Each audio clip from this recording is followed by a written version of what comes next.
Scottish Government is facing a no-confidence vote after the First Minister Humza Yousaf said he would resign.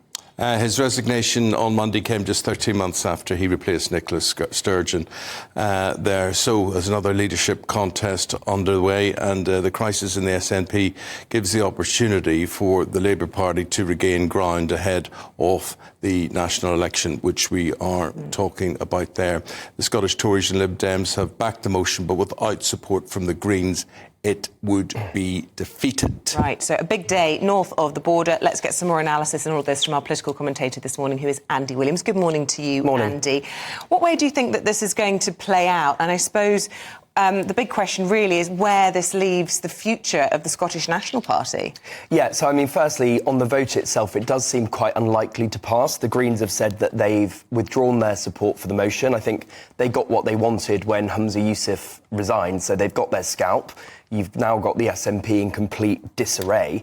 But looking at the bigger picture, it leaves the SNP argument for independence, which they've been fighting for such a long time for, in a really, really tricky spot. I think it was interesting when Humza Yousaf gave his resignation statement, I think it was on Monday, and he said independence feels frustratingly close. But I don't think that's the case. I don't think many people would agree with that. In fact, it feels further away than it has been for a very, very long time. There were lots of headlines the next day saying, oh, this is a great day for the United Kingdom. People feeling like, you know, those threats, as some perceive them to be, have gone away with this crisis for the SNP. Yeah, I think that's right. It's nearly 10 years since the referendum. It was in September 2014, and there was a 10-point gap when that vote happened. All of the polling suggests that it would be at least that margin, if not a bigger margin, for in favour of the union now. So for the independence movement, it's a really, really difficult time.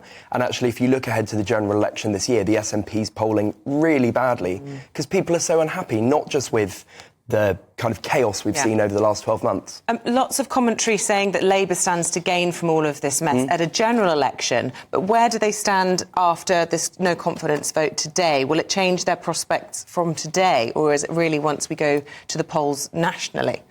I think looking ahead to the general election, Labour stand to pick up a lot of SNP seats. So the SNP currently have 43 seats in the UK Parliament in Scotland.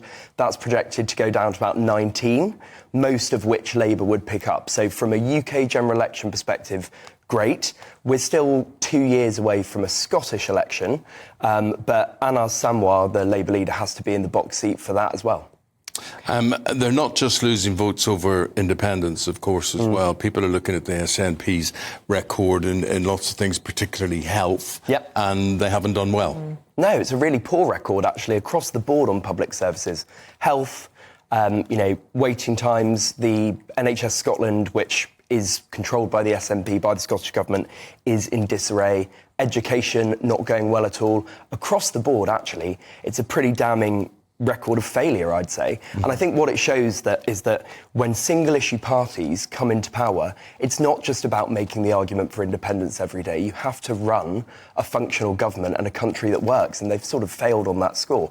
The other thing I'd say is that, Alex Salmond at the time and then Nicola Sturgeon were uniquely, in sort of Scottish political history, charismatic, popular politicians who people really got on board with, and you're not going to get another two of them coming along. So it's really difficult if you look at the future of the SNP. People I know in Scotland basically believe the SNP buy votes. So if you want education, you want healthcare, you want free prescriptions, whatever it is, they are the party. That's what they do. The middle classes do not feel represented by them. They feel they're there to be taxed, to be the cash cow to pay for everything else. Well, there certainly is a feeling that sort of reflects that. What I would also say is that there's two things going on when there are votes in Scotland. One is it's a proxy, every time it's a proxy vote on independence. So it reflects people's feelings collectively on whether or not independence is something they want for Scotland. The other thing is, obviously, there is historically a really significant antipathy towards the Tories in Scotland. So, they're not sort of in the race in the same way as they are in a UK general election. Just, when you're talking about how unique Nicola Sturgeon and Alex Salmond were, I totally agree that their sort of intellect is formidable. But in terms of lacking charisma, I would say Ian Blackford was a heck of a character down in Westminster, and certainly had a lot of entertaining back and forth with Boris in his heyday when he was their spokesperson in Westminster. And even Stephen Flynn, like him or loathe him, he delivers punchlines in the Commons. Like, I don't know if it's maybe the Scottish way, but I don't think there's a lack of charisma in the SNP at the moment. I just think perhaps not the same intellectual clout as you've... No, I mean, I think that's a very fair point, and Ian Blackford did deliver some great moments at PMQs. Obviously, they're in the Westminster Parliament, and if you're looking at the options for the next leader of the SNP, John Swinney, maybe a bit of a character, but I mean, Humza Yousaf was lacklustre, really, really lacklustre, and how long did he last? 13 months. Longer than some people thought. Why did you think he was lacklustre? I always thought the poor man came across as angry all the time. There was always a simmering... Yeah, he did. He was like spitting everything out. And I thought he spoke like... as if he was representing a paramilitary organisation. There was a threatening sort of tone to everything that he said. Yeah, I see what you mean. I think the truth is that some people...